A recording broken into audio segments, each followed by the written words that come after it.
வாழ்க்கையை அடிக்கடி சில விஷமங்களை சந்தித்துக் கொண்டு நாம் தொடங்கினோம். ஆனால் இதற்கு பயப்பட வேண்டாம். ஏனெனில் தவறுகள் எப்போதும் எங்களுக்கு கற்றுக்கொள்ளும் அற்புத வாய்ப்புகளை உருவாக்கும். தவறுகளை அனுபவித்து நாம் முன்னேறும் போது நமது வளரும் குணங்கள் அதிகரிக்கும். நாம் எங்கு இருந்தாலும் என்ன செய்கிறோம் என்பதில் கவலைப்படாதீர்கள்.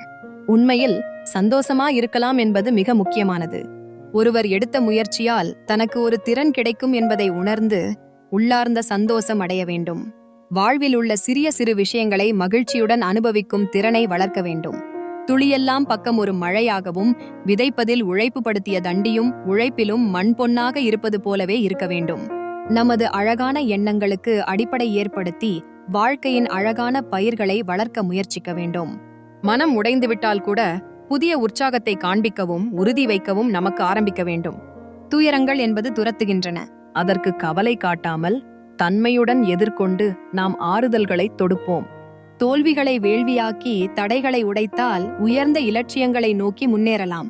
தடைகளை உடையால் சாதிக்க முடியும் என்ற நம்பிக்கையோடு செயல்திறந்தவராக வாழ்ந்தால் நிச்சயம் வெற்றியும் கிடைக்கும். உன் பாதையை கண்டுபிடிப்பதற்கான அத்தியாயம் நீயாகவே ஆரம்பிக்க வேண்டும். புத்திசாலித்தனத்தோடு புதிய பாதையில் முன்னேறுங்கள். சில விமர்சனங்கள் எதிர்கொள்வதை சரியான முறையில் அணுகுங்கள். நாம் உயர்ந்து வரும்போது அல்லாத சங்கடங்களுக்கு விமர்சனம் உண்டாகும்.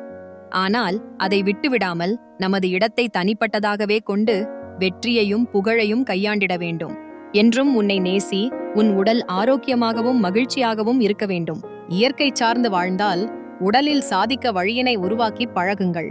சற்று காலம் கடந்து செல்லாதீர்கள் என்றால் உன்னுடைய இலட்சியத்தை சுயி வந்து அது குறித்து இன்பத்தை உணர்ந்து வாழ வேண்டும்.